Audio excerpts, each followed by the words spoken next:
So we're back at the job. It's been a couple hours since we were laid out, came up with our conceptual design. We went out and did a few other things, came back to the job, probably about 25-30 minutes before it's going to get dark. We've set out the fixtures. I've got a few more fixtures to go. I always leave a couple fixtures over here at the end just to fill in and do different things and start showing the homeowner, the client, different effects of what I'm going to try to achieve with night. My whole objective is to make him a lighting critic by the end of this mock-up demo. So what we want to do is I want to establish certain things, and let me show you,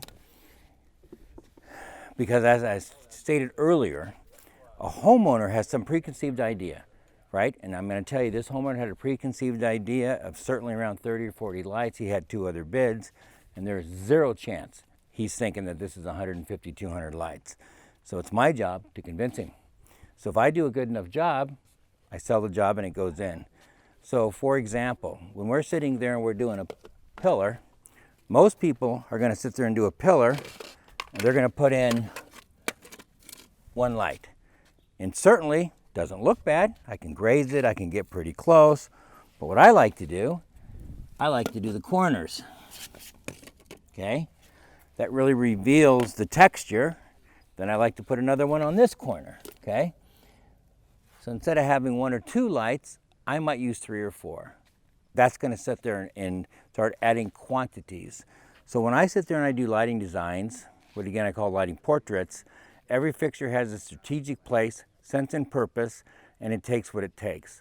So my style of lighting, right, which is negative, positive spaces, right, interaction of shadows and character, I reveal things, it takes 2 or 3 times more fixtures. So fundamentally, if somebody thinks it's 40 lights, it really probably takes me 80, because it takes me more fixtures to achieve the level of what I think is a better lighting job. So I come in here, whether it's I put up 24 or 30 or 40 lights, I have to at least represent to the homeowner that this is the type of quality that I'm going to do. So when I'm out here now before, again, half hour, whatever, before dark, I can really sit there and start really dialing in my placement. Is it too close? Is it too far away? Typically somebody might come in and they front light something.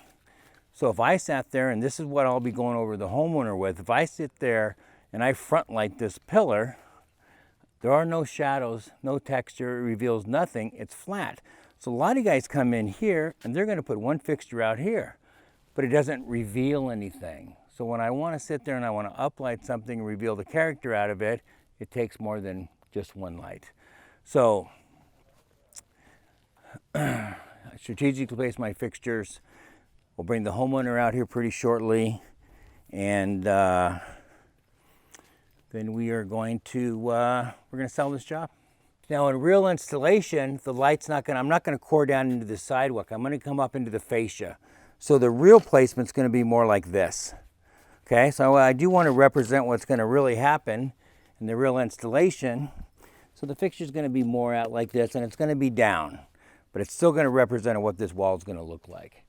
I got to be careful now, because remember, my view is from the street. I want to lead people to the front door, so I have to make sure that I don't front light this cypress, because that'll compete with the wall. So I got to make sure I side light everything. So then I stripe this front, and then I draw depth to the back of it. So the placement has to be pretty critical, okay? So I need to stripe it. So I just got to walk through and I got to make sure that I'm meeting my visual objectives and get my placement correct. Now, some of the things I want you to really focus in on, and for me, I appreciate it beyond anything, is the simplicity of these lights. They literally, as you see me, I can move them, turn them on. Old school would take me 2 hours to do what I've done in 10, 15, 12 minutes. I'm out here by myself doing it. It's so incredibly easy. So I totally appreciate this, because what I know is we all know that if it's hard, we're not going to do it. This is easy. So we're going to wait till it gets dark, and we're going to get the homeowner, and we're going to join you right on back. A lot of times I like to add something into a yard character, some type of a wow, maybe a little sub scene, fun, different things. As we all know, a lot of times, a lot of yards can be very boring. They don't have a commanding focal point, and they're sterile. So we came up with a fixture we call the Enchanter. It's a little wired basket. We put a light bulb in it. It's got artificial flowers in it. This is a large one. We put a small one over there, and it adds a lot of character into some type of setting, right? Typically, we'll put them into a setting, more than likely, a lot of times in the backyard. There's a sitting area because it's nice to look at. It adds color into a tree, and you're going to find out that probably 60–70% of the time, homeowners go crazy. They absolutely love them, and then the other remaining of the time, they don't really like them. But we started doing this stuff like this a long time ago. We started with taking styrofoam balls, putting like artificial sunflowers and different things into, and then either uplighting or downlighting, and again adding that different dimension into a tree. And it's fun. They look good from a distance, as you can see. It really does look good. There's a smaller one over there. A lot of times we'll put them and we'll pair them together. This, of course, is a demo. I just want to represent what they can look like. This is not the real placement where they're going to hang. Now, the other thing that we do, I'm a big fan of area lights. I'm not really a path light guy, and a lot of you guys know stuff like that, but there's going to be situations to where there's not much to light here, but I do need to come in and probably put some type of a light here to cast light. So the higher that you get light, just sheer physics, the higher I get this light, the wider the beam spread, softer on the ground. Versus if you have an 18-inch light, it's going to focus a concentration of light onto the ground, become a hot spot, take my attention away from everything else. So we love these highlights. 24, 36, 48. There's a lot of times we'll put them directly into a flax plant, some type of shrubbery.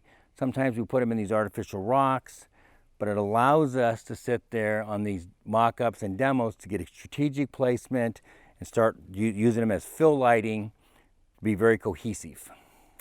So we're a big, big, big fan of these area enhancement lights. So I want to make sure everybody understands the intent and the process of the demo and why it is so important. I'm going to say it probably very simple. Anybody can sell a 30 light job. You don't have to be technically skilled. You don't have to have lighting design. You can just go out there and you can throw 30 lights in. I want you guys to start going around neighborhoods, and I want you to start looking at true lighting jobs of what happens when somebody doesn't put the right amount of lights in. It's extremely hot. It doesn't look good. There's a lot of glare. But everybody has the same mindset, 30, 40 lights. So when you're trying to sell those bigger jobs, whether it's 80 lights or 200 lights, you have to do it visually. The homeowner can't comprehend. So when we start looking at a job like this, and I'm going to tell a homeowner that I need 3 lights on a pillar, I need to show him those 3 lights on that pillar, and it looks amazing. And maybe I want to carry on the light a little bit to the right, okay? Because I don't want it to fade off the way that's doing. So if I can easily take a light, and I can set it here, and I can stripe the juniper, I will get some light back onto that wall, and the homeowner can make an intelligent decision that he likes that or he doesn't like that. So it allows the homeowner to start adding lights. It allows the homeowner to start becoming involved that it does take this many lights. So if I was going to do a comparison, in which you want to do stuff like this, you want to start letting the homeowner do a comparison. So, for example, homeowner says, I don't know if I want to have 3 lights on those pillars. I'd like to have 1. No problem. Let's throw 1 light on the pillar. Come over here. We can remove that guy. And now you can have 1 light on the pillar.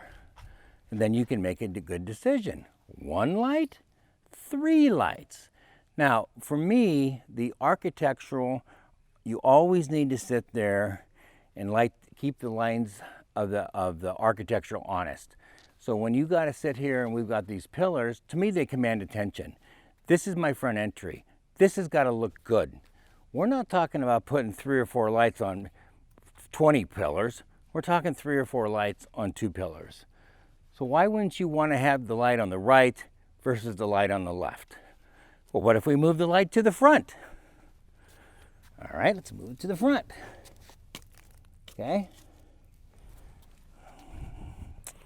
Again, you can see the difference. Well, what if the homeowner said, well, I can get more light because my neighbor has a light and he projects it out here and he blasts the light to the front. Okay, let's do that. It's a great example. I love this because this is how I win, because the lighting on the left is what my competition does. It's flat, it's no detail. My granddaughter could do a better job. I do what's on the right. So if you don't have any money, you hire the competition. When you want it done right, this is what you do. So 4 lights, 1 light. And you can't lose with this. So you want to make sure that the homeowner is involved in the process and starts becoming a lighting critic. So let's move forward. And as I move forward, I might want to take a couple lights with me because we've already walked out here. So I'm going to go ahead and grab a light, take a couple lights with me, grab this guy.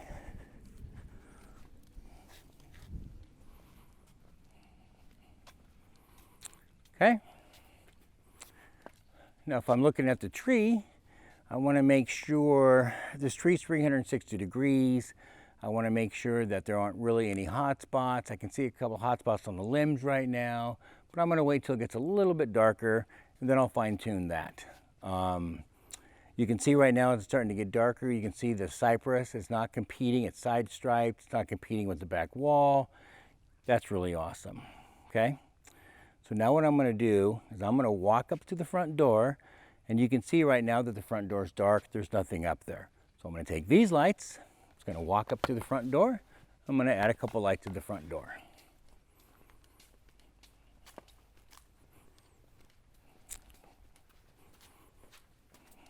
Okay. So come on up. So you don't need to have sometimes 48 lights. Sometimes, like I've got 24 lights out here, and you can just move them around. It's not very difficult. So now, this happens all the time. A homeowner doesn't have anything here. I have got concrete. I've got this. I'm going to have the homeowner add a bigger pot. So I will put a fixture in the pot, and then, of course, I will hide the light. Well, I will either hide the light in the pot, or I'll hide the light behind the pot. So there will be a pot there, and we're going to come over here and we're going to light the wall up like that. Okay, done deal. I'm going to come over. Let me go grab a few more lights. All right, so we were concerned about this area earlier. There's not a lot to light up. There's no trees. There's no major bushes. There's not a lot. I gotta anchor this corner. You can see the customer drives in here. This is where I love the Oz, and this is what we named the Oz. It's our 36 enhancer, but when we put it into an artificial rock with a battery, we call it the Oz. And you can see now I can come over here. I can place it quite a bit away, and you can see how far this light travels into the circle driveway. It lights it up beautiful. It's amazing how much light this thing can cast. I can put it over here, I can highlight this, and you can see how it shadows the ground. So I can play with this. I can minimize any type of a hot surface onto the ground. I'm not drawing any attention to a hot circular light that most past lights do, and it's really a very good effective light. Love those things. Look at over here, I threw one over here. If I wanted to get more light into this corner, and if I remove this fixture, you can see what happens. It darkens it up quite a bit. I put it back. It's pretty amazing. Now in reality, I'm just showing you this for an educational purpose. I would more than likely put a 24-inch. Wouldn't put one this high just because proportionally it doesn't match. I like to follow my rules of proportion, so things need to match. So let me throw it back over here again one more time. And you can see the incredible difference. Now just for fun, we will do crazy things like this. We will take fixtures And we will put them literally in through, well, I guess I can't do it, it's too thick. But you can get the idea that I'm holding it up like this, and you can see the shadow and the different things that I'm creating right here. So there'll be many times that I think I mentioned earlier that we will take these things and we will stick them through flax plants and things that are leafy in area, and they're pretty mind-blowing good. All right, I don't want you to lose sight of opportunity. So here across the street from the demo that we just did, they got some pretty pathetic lighting. So I want to come over, I want to just quickly add a few lights, I can get a photo from it, and I can go knock on the homeowner's door. So you can see the pathetic lighting. That's typical. Let's fix it.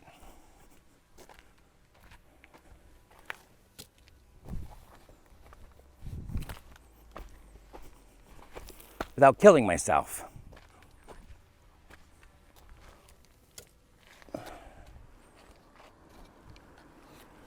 Don't step back.